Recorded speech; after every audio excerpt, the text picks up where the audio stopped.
Hi, I'm Claire Wasey and I'm a personal stylist, and today I'm going to show you how to make your own Halloween costumes. For anything that you don't find in these videos, go to my website for more style tips on Halloween outfits. Hi, today I'm going to talk you through how to make a corpse bride Halloween costume.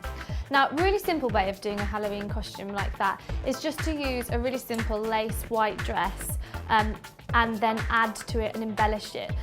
Really, with this white dress, all I would do is kind of add as much kind of threading coming off as you can. So just add little bits and pieces to it, or ripped up bits of material, and just kind of add and embellish it as much as you can. However, I think it can be done really, really easily by using just a sheet from at home, similar to what you could use on a ghost costume, but actually utilising it into a bridal gown. So I've taken this sheet, I've cut a massive hole in one side, and then I've draped this front section over so it creates a one shoulder wedding dress, because obviously we've got to look stylish. And then I've pulled the other side of the sheet through that hole, so it's separate, and then I'm pulling it through that hole just to create a secure fastening. I've also just cut a few little bits into that, so just to make it a little bit jagged and a little bit maybe corpse bride, so she's been in her coffin for a little bit. So then once you've got this bit of material through, you want to wrap that round the body just to create a slightly more bridal effect.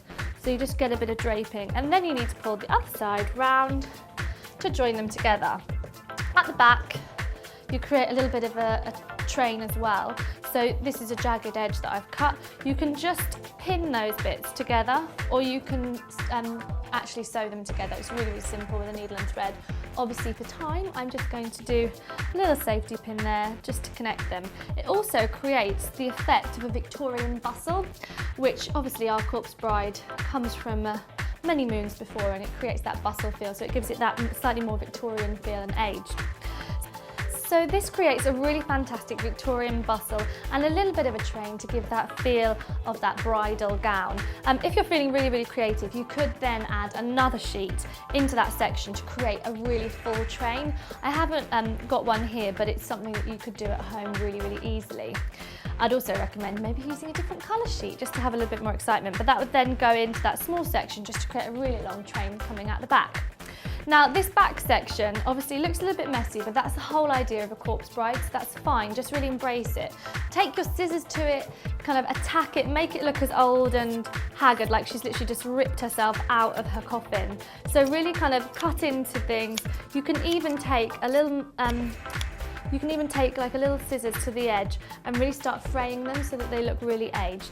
Another really good tip is to take a tea bag, pop it in some warm water so you get the discoloration, and then just tea stain these end bits, so you can just hold the cup of tea underneath it, pop it in, and create a really nice tea stained feel to that white dress. So that's really making the back section look as haggard and old as we can. Make it look really, really messy. That's the way we want it to be. Spin her around. I've cut an armhole there so that you can drink a drink or do whatever you're doing that evening. We just want to make this look a little bit more aged and a little bit more interesting for people to look at. Again, we're just going to take our scissors. I've scalloped that edge already, but what I want to do is just cut into it and create almost like gaping holes, like she's been stabbed or something like that.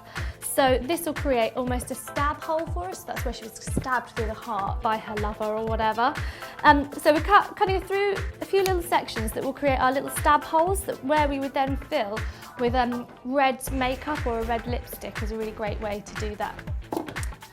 Before I do the red lipstick, and to make her look bloodstained, I've just cut up some more sheets that looks really, really rackety and messed up and kind of sinewy. And what we want to do is just tuck these in so that it looks like she's got sections coming from all over the place. Oh, lost my section there. Tuck those into the folds to make her dress look like it's falling apart even more. So you can just pin those in place, and then also you could do the same trick as we did on the back and just tea stain those so they look slightly different to the rest of the dress. Take some thread just to create some more wispy sections, and what I want to do with this is really just tack it in and loop it around, so it's really just there's threads and all different things draping off her so they look like cobwebs. And those you could glue them in place, you could pin them in, really simple, just take a needle and thread and actually sew them in. But you want them laying really, really big loops. You might get attached to things occasionally, but really big loops of thread just to make the dress feel like it's really worn. So what I want to do to add this whole idea of the corpse bride and to her look like, you know, give a suggestion of how she died, I've done these holes in here, and I've taken just a red lipstick, but you could use a red felt tip, or you could use natural colour stain for fabric. And what you want to do is just define those holes and make sure that they look red, and then maybe just create a little tail of blood coming out. So we're just creating this red mark and starting some blood. A really good way of doing that would be to get some fake blood to do it, but obviously that costs more, so we won't want to use a lipstick, which is just a little bit cheaper and a little bit easier. So you've created those blood stains of where she's been stabbed. You can even just try and create almost like little scabs from using that dark thread, similar to the black thread, the white thread that we used earlier. You can create little scabs so it looks like skin coming out as well. So you just create texture and depth to make it look really, really morbid. Then obviously you need a tiara. I've just got a really cheap one. Use a real one.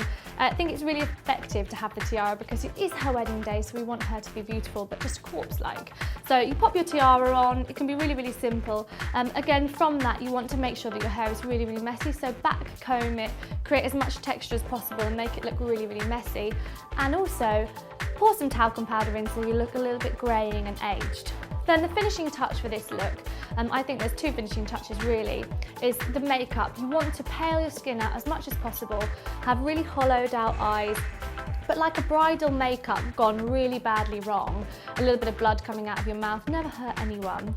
And then the last thing is, really, really recommend using some dead flowers. So if you can find some flowers from your garden a couple of days before, don't give them any water, and then use those as your bouquet. So you finish off your corpse bride Halloween costume. Enjoy your Halloween night and enjoy wearing your costume.